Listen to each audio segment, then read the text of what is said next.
Welcome to today's review where we take a closer look at a car that carries one of the most recognizable names in American automotive history, the 1985 Plymouth Roadrunner. This was a model that entered the market during a transitional era when muscle cars were no longer the same tire-smoking beasts of the late 60s and early 70s, but manufacturers were still trying to hold on to the spirit of performance while adapting to stricter regulations, rising fuel costs, and new design philosophies. The Roadrunner name had always been about combining affordability with speed, and in the 1980s, Plymouth gave it a new interpretation, one that many collectors today see as a unique piece of that decade's automotive culture. When you first look at the exterior of the 1985 Plymouth Roadrunner, you immediately notice its strong 80s styling. At the front, the car carries a squared-off nose with rectangular headlights that are integrated into a wide, blacked-out grille. The design is simple yet bold, keeping in line with the era's boxy aesthetic. The bumper is substantial and practical, with body-colored or chrome finishes depending on trim, and in some versions, integrated fog lamps add a sporty touch. The hood is flat and stretches out in front of you, giving that classic long hood perspective that many enthusiasts love, even if it is more restrained than the curvier muscle cars of the past. The sharp edges and clean surfaces were very much a sign of the decade, offering a confident face that was modern at the time but still gave a hint of performance character. Walking along the sides, the Roadrunner's profile keeps the theme going with straight body lines in a compact coupe shape. The roofline gently slopes toward the rear, adding a sense of motion to the otherwise squared design.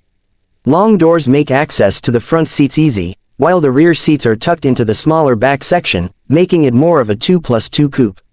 Depending on options, the car came with simple steel wheels or alloy wheels, and in most cases you'd find Roadrunner badging to remind you of the car's heritage. The wheel arches are squared rather than rounded, again showing that boxy 80s identity, and the side mirrors and window trim could be finished in black or chrome. While the sides don't scream aggressive performance, they do provide a clean and balanced look that fits with the Plymouth lineup of that era, while still standing out enough to be identified as something a bit more special. At the back, the design becomes a little more expressive. The taillights stretch across the rear and are divided into sections for brake lights, indicators, and reverse lamps, framed neatly by trim that sometimes carried the Plymouth or Roadrunner name. The bumper, just like the front, is solid and practical, giving the car a wide stance from behind. The trunk lid is flat and broad, making it surprisingly useful for everyday practicality, while some versions featured a subtle rear spoiler that added just enough sportiness without going over the top. The exhaust, while simple in design, still gave off a growl when paired with the right engine. Overall, the rear design tied everything together, giving the car a stance that was both practical and still connected to the sporty heritage of the name. Stepping into the interior of the 1985 Roadrunner, you are met with a very period-correct cabin. The dashboard is straightforward, dominated by square and rectangular shapes. Gauges are easy to read, with a speedometer, tachometer, fuel gauge, and temperature gauge all laid out in an uncluttered fashion. The steering wheel carries the Plymouth badge proudly in the center, and the design depends on trim, from basic two-spoke wheels to more stylish three-spoke versions.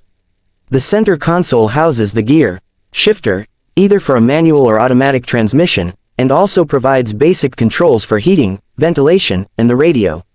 During this time, an AM/FM radio with cassette player was considered a modern feature, and in higher trims you might find additional touches like upgraded speakers. Seating is comfortable, with front bucket seats upholstered in cloth or vinyl. While the support is not as aggressive as modern sports cars, it does the job for spirited driving and daily cruising. Rear seating is compact but functional, giving you space for 2 more passengers when needed. Storage options are simple but useful, with a glove box, door pockets, and a practical trunk, making the Roadrunner more versatile than some might expect from a sporty coupe. Now, moving on to performance, this is where the 1985 Plymouth Roadrunner becomes interesting. Unlike its powerful V8 ancestors, the mid-80s version leaned heavily on 4-cylinder engines, with some models also offering V6 options. The standout among these was Chrysler's 2.2-liter turbocharged 4-cylinder, producing around 146 horsepower.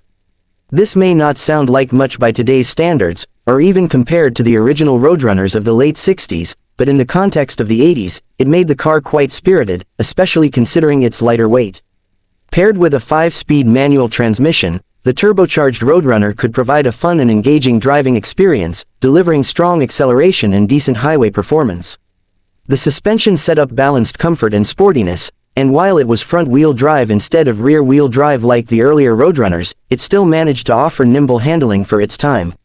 Brakes were reliable, with front discs and rear drums providing enough stopping power for the car's performance level. While purists sometimes criticize this generation for moving away from traditional muscle car roots, the turbocharged version in particular kept the spirit alive by offering accessible performance at an affordable price. Speaking of price, in 1985 the Roadrunner was designed to be within reach of younger buyers who wanted something sporty but also affordable. Compared to more expensive domestic competitors and growing numbers of imports, it held its ground well as a budget-friendly performance option.